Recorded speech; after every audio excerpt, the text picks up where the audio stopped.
खास मेहमान इस वक्त हमारे साथ हैं। हमारे साथ तारिक फतेह कॉलमनिस्ट हैं, हमारे साथ अमजद अयूब मिर्ज़ा एक्टिविस्ट है, हमारे साथ नादिर नबील गबोल हैं, टीपीपी बिलावल भुट्टो जरदारी की पार्टी है। इसके अलावा आपको बता दें उज़्मा हमारे साथ है। आप सभी का बहुत बहुत स्वागत है। सबसे पहला सवाल तो मेरा यहाँ पर नादिर नबील गबोल आप ही से, और सवाल ये है, ये पाकिस्तान में अगर नरेंद्र मोदी के खिलाफ बातें नहीं होंगी तो क्या पाकिस्तान में वोट बैंक सुरक्षित नहीं रहेगा? अगर एंटी इंडिया बातें नहीं होंगी तो काम नहीं चलेगा? नहीं, ऐसी बात तो नहीं है। असल में वो माहौल ऐसा बन गया था, बिलावल साहब से सवाल इस तरह का उल्टा किया गया था उसामा बिन लादेन के बारे में, तो बिलावल साहब फैक्ट्स और हिस्ट्री के बारे में बात कर रहे थे इंडिया के भी ऑडियंस को और दुनिया के ऑडियंस को, और जो आपके जो फॉरेन मिनिस्टर थे उनको याद दिला रहे थे कि फैक्ट और हिस्ट्री यही बताता है कि इंडिया के अंदर 2002 में गुजरात राइट्स में हजारों मुसलमानों का कत्लेआम किया गया था, जब यही मोदी साहब वहां के सीएम थे और उन्होंने पुलिस को रोका था इंटरवीन करने से। 20,000 से ज्यादा मुसलमानों को बेघर किया गया था, उनके घर जलाए गए थे। जानकारी है कि उन्हें रोका गया था, पुलिस को इंटरवीन करने से रोका गया था? पुलिस ने अगर रोका नहीं गया तो फिर क्यों नहीं उन्होंने बचाया? 1,000 लोग मर गए। आपको ये पता है जिन दंगों की आप बात कर रहे हैं उसमें हिंदू भी मारे गए थे, आपको पता है? नहीं, मैं आपसे सवाल पूछूंगी ना। आप ये बताइए, ओसामा बिन लादेन को कौन सी कोर्ट ने क्लीन चिट दी थी दुनिया की? कौन सी कोर्ट ने क्लीन चिट दी है? बात है ना, जो आपके इंडिया की कोर्ट्स हैं वो प्राइम मिनिस्टर के प्रेशर में आ गए होंगे। अच्छा, इंडिया की आपको ये पता होना चाहिए, इंडिया की कोर्ट्स ने हिंदुस्तान के प्राइम मिनिस्टर के इलेक्शंस रद्द किए हुए हैं, ये आपको पता होना चाहिए। इंडिया की जो जुडिशरी है कितनी स्ट्रांग है और कितनी बार गवर्नमेंट के खिलाफ जाकर फैसले सुनाए ना, ये आपको पता होना चाहिए। जमहूरियत है इंडिया, ये आपको पता होना चाहिए। दुनिया का सबसे बड़ा लोकतंत्र है इंडिया। हाँ, इंडिया में सब मोदी से डरते हैं, चाहे कोर्ट्स हो चाहे आप जर्नलिस्ट हो, सब। और आप यहाँ बैठे हुए हैं, सब नरेंद्र मोदी से डरते हैं, और इस मुद्दे पर मैं बहस कर रही हूँ और आप यहाँ पर बैठे हुए हैं डिबेट में। हाँ, किसी ने सब नरेंद्र मोदी से डरते हैं ना आपको दूसरा साइड पॉइंट ऑफ व्यू देने के लिए। तो अच्छा, नरेंद्र मोदी से डरते हैं और नरेंद्र मोदी ये चाहेंगे कि दूसरा व्यू पॉइंट आए, और आप ये सब बोले उनके बारे में। आप ऑडियंस नहीं, आप क्या बातें करते हैं जनाब? क्या बातें करते हैं आप जनाब? आप खुद समझ रहे हैं आप क्या बोल रहे हैं? एक तरफ आप कह रहे हैं नरेंद्र मोदी से सब डरते हैं, दूसरी तरफ आप ये कह रहे हैं नहीं, नरेंद्र मोदी चाहते होंगे कि दूसरा व्यू पॉइंट आए।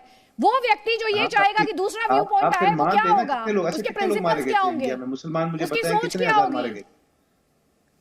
आप मुझे ये बताएं गुजरात में कितने मुसलमान मारे गए थे? आपका यही आपकी दिक्कत है, यही कंफ्यूजन है कि आप सोचते कुछ है, बोलते कुछ और करते कुछ और ही। कुछ नहीं है, आप मुझे बताएं कितने मारे गए थे? नहीं, आप मुझे ये बताएं कि आपके यहाँ पर कोर्ट्स एग्जिस्ट नहीं करती, इंडिया में कोर्ट्स एग्जिस्ट करती हैं। आप थोड़ा सा होमवर्क किया करें। मैंने आपको पिछली बार भी कुछ बातें बताई थी। अच्छा, ये बताएं आप, नरेंद्र मोदी को कहीं से क्लीन चिट मिली थी? भुट्टो को आपको पता है नरेंद्र मोदी को कहीं से क्लीन चिट मिली, और कहीं से नहीं, देश की सर्वोच्च अदालत तक से क्लीन चिट मिली है भाई। आपके घर में ओसामा बिन लादेन को मारा गया था, आपके घर में है हाफिज सईद, आपके घर में है मसूद अजहर, आपके घर में है ज़कीउर रहमान लखवी। कौन है मसूद अजहर? आपके घर में है सैयद सलाउद्दीन। ठीक है, आप पहले इन लोगों को संभाल लीजिए, इन्हें संभाल लीजिए, टीटीपी को संभाल लीजिए, तब दूसरे मुल्क की चिंता कीजिएगा, तब दूसरे मुल्क की चिंता कीजिएगा। और आपको ये पता होना चाहिए, इंडिया में वोट करने जाते हैं हम वोट करता है यहाँ पे वोटर, और अपना प्रधानमंत्री चुनता है, अपनी सरकार चुनता है। ये आपको पता होना चाहिए, शायद आपको पता नहीं। यहाँ पे फौज नहीं आती है, यहाँ फौज नहीं आती पपेट बैठाने के लिए, कठपुतली नहीं बैठाए जाते। इंडिया के इतिहास में कभी कोई कठपुतली प्रधानमंत्री नहीं बैठाया गया फौज द्वारा। पढ़िए थोड़ा सा इंडिया के बारे में, इंडिया के बारे में पढ़िए। इंडिया में पॉलिटिकल डिफरेंसेस की परमिशन है, इजाजत है, स्कोप है। हाँ, सही बात है। तारिक फतेह, यही इनकी दिक्कत है ना, ये सोचते कुछ है फिर कहते कुछ है और कर तो कुछ और ही देते हैं। नहीं, पढ़ते नहीं है। सारा मसला ये है कि ना ये इनकी सकाफत में है, ना आदत में है, ना एजुकेशन में है कि किसी चीज़ की एनालिटिकल स्टडी की जाए। रिवाज ही नहीं है वहाँ किताब पढ़ने का या कोई रिसर्च पेपर करने का। यहाँ तो सिर्फ एक ग़ज़वा हिंद, हिंदुओं से नफरत और इंडिया को शिकस्त देने की जुम्बिश जो है, जो कभी पूरी इनकी नहीं होती, बेचारे उसमें लगे रहते हैं। And we should forgive them.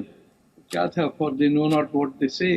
ये अब मुझे बताइए, बिलावल भुट्टो की क्या क्रीडेंशियल्स हैं कि वो फॉरेन मिनिस्टर बन जाए? ना पार्टी के अंदर कोई प्रिंसिपल है, ना कोई उसने बाहर कुछ किया है। एक विरसे में मिल गई चीज तो वो चला के बढ़ा रहे हैं उसे आगे, and it is very unfortunate, क्योंकि मजाक बन जाता है हर जगह कि वो एक प्राइम मिनिस्टर इनके साथ इस वक्त कोई काफ़ी हद तक रीजनेबल से शख्स है शरीफ साहब, लेकिन क्योंकि कोalition के अंदर लोग ऐसे बैठे हुए हैं, they will not let sanity rule. कभी पढ़ी लिखी चीज से आप अभी आप कह रहे हैं कि यहाँ तो पढ़ने का भी जो है पढ़ा नहीं जाता, पढ़ाई नहीं की जाती। उस्मा हमारे साथ है। उस्मा जी, ये क्या है? सोचा कुछ और, कहा कुछ और कर तो खैर कुछ और ही दिया। ये एक परसेप्शन क्यों बनता जा रहा है? मैं एग्री करूंगी हमारे जो पैनलिस्ट हैं और आपकी बात से भी थोड़ा सा, क्योंकि कोई शर्म नहीं होती कि अगर आप थोड़ा सा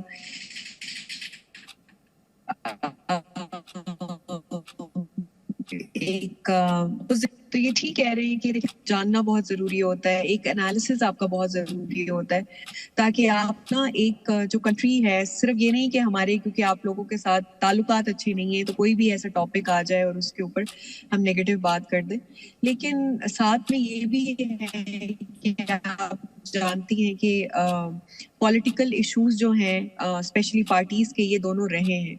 ये भी नहीं है कि हिस्ट्री में ऐसा नहीं है कि नरेंद्र मोदी साहब की तरफ से कुछ रिटेलिएशन ना आई हो, और ये भी नहीं है कि पाकिस्तान की तरफ से कोई अनसर्टेन बात ना की गई हो, लेकिन सिर्फ इस तरह से है कि आपको पता है कि जब जर्नलिस्ट क्वेश्चंस करते हैं, जैसे मेरा नहीं ख्याल कि बिलावल ये होमवर्क करके गए थे कि उन्होंने इंडिया की पॉलिटिक्स पे नरेंद्र, लेकिन ऐसे क्वेश्चंस पूछे जाते हैं, ऐसे उभारे जेक्स के उनको ये बात करनी पड़ती है, और अगर वो उस चीज को नहीं करते हैं मैं अमजद अयूब मिर्जा आपका कमेंट लूंगी, लेकिन उससे पहले नादिर गबोल, मैं आप ही पर जो अभी उस्मा ने कहा वो मैं आप ही पर वापस आपको सवाल पूछ रही हूँ। कह रही है, हम तो कह ही रहे थे, उस्मा भी कह रही हैं कि होमवर्क करके नहीं गए बिलावल भुट्टो जरदारी, ना इंडिया के बारे में ना नरेंद्र मोदी के बारे में।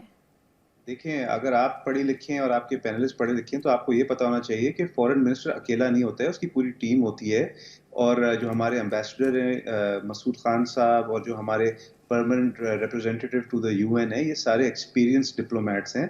आप लोग सिर्फ ये कह रहे हैं कि बिलावल क्योंकि यंगस्टर है, देखिए तो अच्छी बात है कि हम यूथ को प्रमोट कर रहे हैं, ऑक्सफोर्ड ग्रेजुएट है, दुनिया को समझता है, दुनिया में उठता बैठता है, पढ़ता है दुनिया के बारे में, वो बिल्कुल हेड कर रहा है टीम को, मगर टीम के अंदर बहुत सीजन्ड हमारे डिप्लोमेट्स हैं, फॉरेन ऑफिस के जो एम्बेसडर्स हैं, उनकी पूरा एक हिस्ट्री, उनका एक करियर है, तो वो सारी उनको ब्रीफिंग देते हैं, तो उन्होंने इसी वजह से आप लोगों को याद कराया कि आपके मुल्क के अंदर जो सूरत हाल है उसको एक्सपोज किया। खालिस्तान मूवमेंट जो चल रही है, न्यूयॉर्क में मैं भी डिप्लोमेट हूँ साहब का, मैं भी न्यूयॉर्क में रहा हूँ और पाकिस्तान को मैंने रिप्रेजेंट किया है। मेरे होते हुए मेरे सामने कितनी दफ़ा मैंने देखा है कि वहाँ पे सिख भाई हमारे आपके इंडिया के जो अट्रोसिटीज़ हैं उसको एक्सपोज करते हैं, जो खालिस्तान मूवमेंट के जो प्रोटेस्टर्स हैं, कितनी दफ़ा मैंने देखा है उनको अपनी आंखों के सामने। आपकी जो इंडियन कॉन्सुलेट है 64th स्ट्रीट मैनहट्टन में, उधर मैंने खुद देखा है।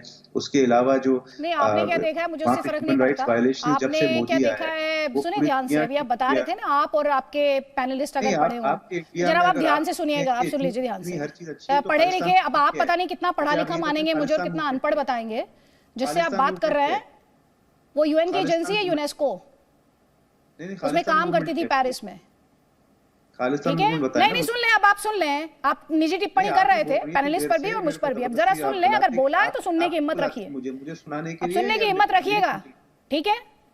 दूसरी बात, पढ़े लिखे होने का मतलब, एडवाइजर्स होने का मतलब ये नहीं है कि मेरे एडवाइजर्स जो मुझे कह दें जाके मैं वही जाके बोलना शुरू कर दूं। कुछ मेरी भी बेसिक अंडरस्टैंडिंग होगी, कुछ मैंने भी होमवर्क किया होगा।